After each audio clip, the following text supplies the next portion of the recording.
Oh, no. Quote, any and all documents, proclamations, executive orders, memorandums, or contracts signed by the order of the now infamous and unauthorized Otto Penn within the administration of Joseph R. Biden Jr. are hereby null, void, and of no further force or effect. Anyone receiving pardons, commutations, or any other legal document so signed, please be advised that said document has been fully and completely terminated and is of no legal effect. Thank you for your attention to this matter. Go ahead. Never thought I'd say this, but I support the guy. I support Trump's goal on this. I do. I really, really do. If we're going to talk about absolute or plenary powers that the president has, let them be on this thing. Obviously, this isn't the first time that he's alluded to this idea. Before I jump in, I don't think I have to explain to you that this is not how anything works, or at least not most of it. Documents. That's pretty general. Are you including laws, proclamations, what, like tweets? Executive orders and memorandums can be undone with executive orders and memorandums, as Trump has done many, many times. Pardons and commutations. As I'm sure you know, this is a power that is granted to the president by the Constitution of the United States. Article 2, Section 2, Clause 1, blah, blah, blah. And he shall have the power to grant reprieves and pardons for offenses against the United States, except in cases of impeachment.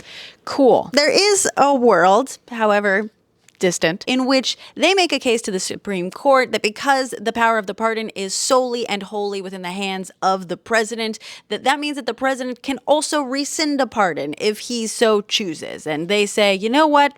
That checks out, I guess. But if this were to somehow occur, it wouldn't be based on the use of the Otto Pen. At least it's not very likely, because the Otto Pen is an acceptable form of the president's signature, as long as the president knows and approves of the Otto Pen's usage in that case. Also, there's no evidence that these are Otto Pen signatures, and there is evidence that Trump uses one.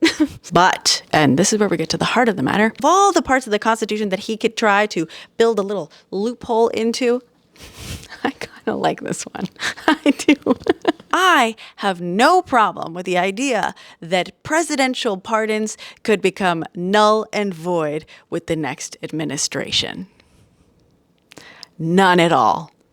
In fact, if this is your plan, could you get a move on? Because there are certain people in your administration that I would love to learn about this. In all seriousness, I suppose there is the teensiest possibility that someone close to Trump thinks that this is a good idea, because then members of the current administration may be more motivated to ensure that there is no next administration, if you catch my drift. But if you really want to know what I think what's happening, I'm fairly certain Trump is freaking out about Otto Pen usage anytime he finds out that someone used an Otto Pen without him knowing. Plus or minus like 10% of dementia in that scenario. The rubric for understanding Trump is insecurity, especially who he mentions and why. Hence, every accusation is a confession after all.